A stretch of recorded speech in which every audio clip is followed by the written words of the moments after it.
लेकिन मनुष्य से कोई होते अति मानव, सुपरमैन कहते, सुपरमैन फिल्में वगैरह निकलती उसमें दिखाते हैं कि अलौकिक शक्तियां जिनके पास होती, तो फिर मनुष्य अलौकिक बनना चाहता है।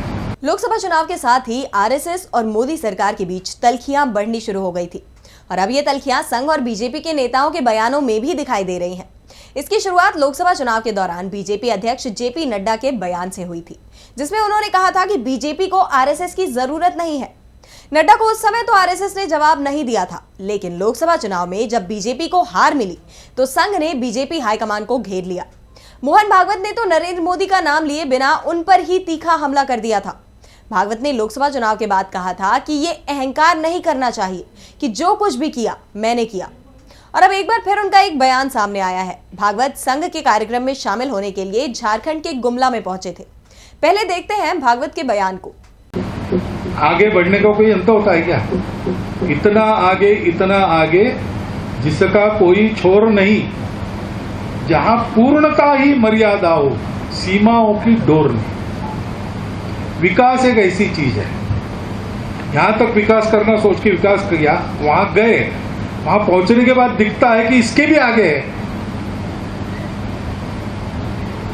तो मनुष्य है लेकिन मानवता नहीं, इंसानियत नहीं है।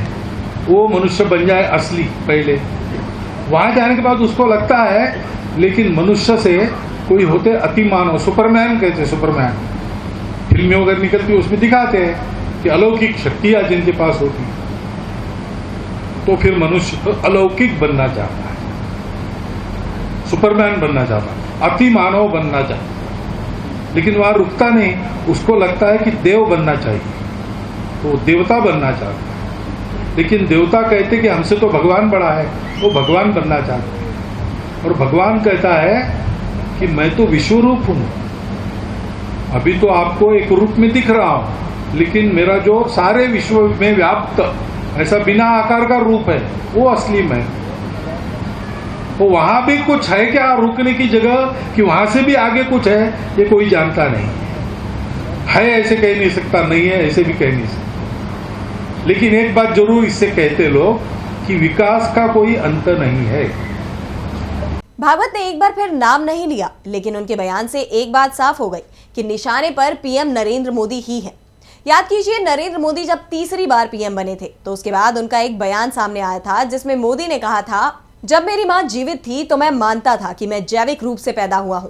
उनके जाने के बाद अपने सभी अनुभवों पर विचार करने के बाद मुझे यकीन हो गया कि भगवान ने मुझे भेजा है। ये ऊर्जा मेरे जैविक शरीर से नहीं हो सकती, बल्कि भगवान ने मुझे ये वरदान दिया है। मेरा मानना है कि भगवान ने मुझे एक उद्देश्य के लिए योग्यता, प्रेरणा और अच्छे इरादे दिए हैं।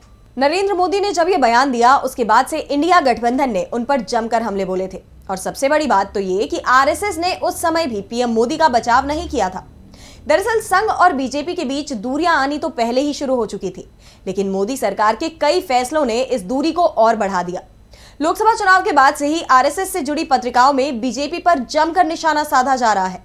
ऑर्गेनाइजर हो या फिर संघ से जुड़ी मराठी पत्रिका विवेक, सभी ने बीजेपी की रणनीति को ही अपने निशाने पर रखा। इसके बाद से ये दावे भी शुरू हो गए हैं कि क्या संघ प्रमुख ने बीजेपी हाईकमान को इशारा दे दिया है कि या तो वो नीति बदले या फिर नेतृत्व में ही बदलाव करना पड़ेगा। निशाने पर अब सीधे पीएम मोदी है, ये साफ होता दिखाई दे रहा है।